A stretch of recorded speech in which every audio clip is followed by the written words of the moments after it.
This BMW F-650GS has a lot of miles, and so does the chain. It's making a bit of noise, so I'll be replacing the chain and sprockets today. This information is from the BMW engine service manual. The recommended sprocket size is 16 teeth front, 47 rear. It takes a 112 link 520 chain. I'm going with 16 front, 45 rear for lower RPMs on the highway. Make sure to get the rivet style master link instead of the quick connect style. Start by grinding off one of the rivets.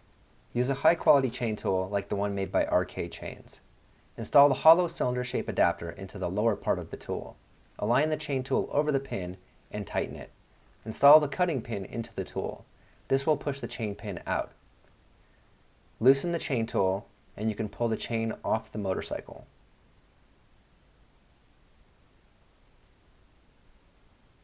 Next, I'm taking the sprocket cover off. You can pause the video here and read the instructions from BMW. I'm holding the crankshaft with a 6mm Allen key while unscrewing the sprocket nut. Pull the sprocket off and clean the area.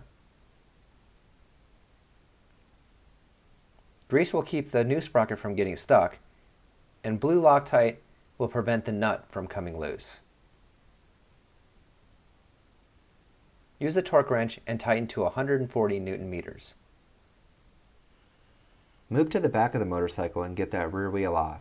Remove the axle and pull the wheel straight back. Here are some more BMW instructions. Remove the bolts holding the sprocket onto the carrier. My new sprocket has 2 bolt patterns. Only one of them fits. Torque the rear sprocket bolts to 21 Nm. And before you put the wheel on, take a moment to inspect the rubber bushings. Replace if they're worn. Hold the wheel in position and wiggle it to help the axle in. Install the wheel nut finger tight and make sure the wheel can slide forward and back. With gloves on, route the new chain into place. Add 2 O-rings and grease to the master link, then install it with a plate facing away from you.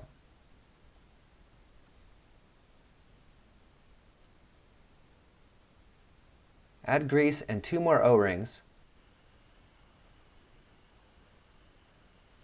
Press the outer plate on by hand, then use the rectangular slotted piece on the chain tool to press the master link together more.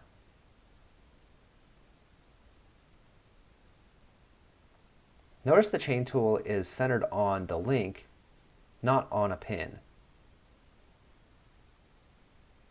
Make sure the chain is still flexible and that the O-rings are not coming out.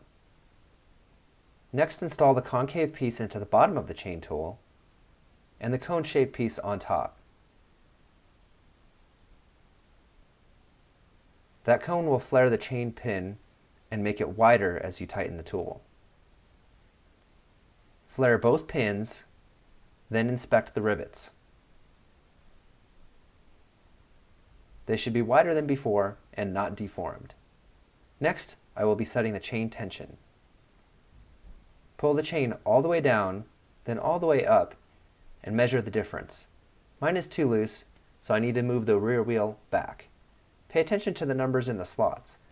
They must be the same on both sides. This is how you align the rear wheel. I'm going to tighten the rear axle nut and check chain deflection again. If it's between 35 and 45 millimeters, you're done. Torque the rear axle to 100 Nm.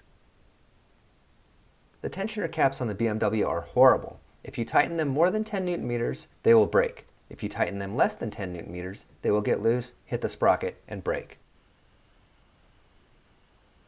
That really wasn't too bad. It's definitely something you can do yourself as long as you have a good quality chain tool.